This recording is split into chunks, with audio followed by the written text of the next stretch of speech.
प्रधानमंत्री नरेंद्र मोदी ने महाराष्ट्र दौरे को लेकर कांग्रेस के नेता और विधायक दल के नेता विजय वडेट्टीवार ने तीखा हमला बोला है। उन्होंने कहा कि अपूर्ण प्रोजेक्ट का सिर्फ श्रेय लेने के लिए उद्घाटन किया जा रहा है। साथ ही उन्होंने मांग की है कि अतिवृष्टि से प्रभावित किसानों के लिए प्रधानमंत्री एक बड़ा राहत पैकेज घोषित करे। वहीं ओबीसी समाज में बढ़ती असुरक्षा पर भी वडेट्टीवार ने चिंता जताई और नागपुर में होने वाले महामोर्चा का समर्थन किया। काय आहे, हात झटकून निघून जाण्याला अर्थ नाही, कारण महानगरपालिकेच्या निवडणुका आहेत म्हणून अपुरं असलेल्या टर्मिनसचं काम, अपुरं असलेल्या एअरपोर्टच्या उद्घाटनाचं काम आज मोदी साहेबांच्या हस्ते होत आहे। खरं तर ते टर्मिनल पुरं झालं नाही आणि रेग्युलर फ्लाईट ह्या डिसेंबरमध्ये सुरू होणार आहे। डिसेंबरचे डेडलाईन आहे।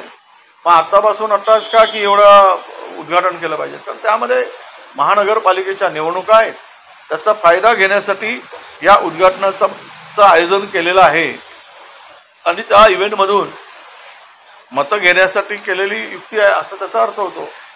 दुसरी गोष्ट की आता आलेच महाराष्ट्रात तर भरभरून पॅकेज देऊन जा शेतकऱ्यांसाठी, नाही तर आलेत आणि भीत कापून गेलेत तर महाराष्ट्राच्या शेतकऱ्यांना वाऱ्यावर सोडू नका। देशाचे पंतप्रधान आलेत महाराष्ट्रात आणि भरभरून काहीतरी देऊन गेलेत आणि शेतकऱ्याला दिलासा देऊन गेलेत तर त्या दौऱ्याचा काहीतरी फायदा होईल, नाही तर फीत कापून गेल्यानं काय फायदा होणार आहे। म्हणून आमची अपेक्षा आहे की मोठा पॅकेज शेतकऱ्यांसाठी घोषित करून मोदी साहेबांनी महाराष्ट्रातून जावं।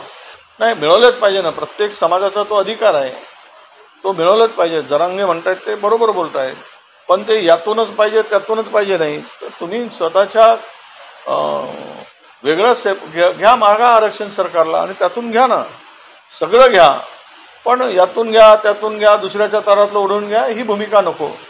ही आमची भूमिका आहे। आमच्या ताटातून तुम्ही घेऊ नका, तुमच्या ताटात पुन्हा पाहिजे ते पदार्थ वाढून घ्या, सरकारकडून मागून घ्या आणि पोट भरसपर्यंत जेवा, आमचं काही म्हणणं नाही।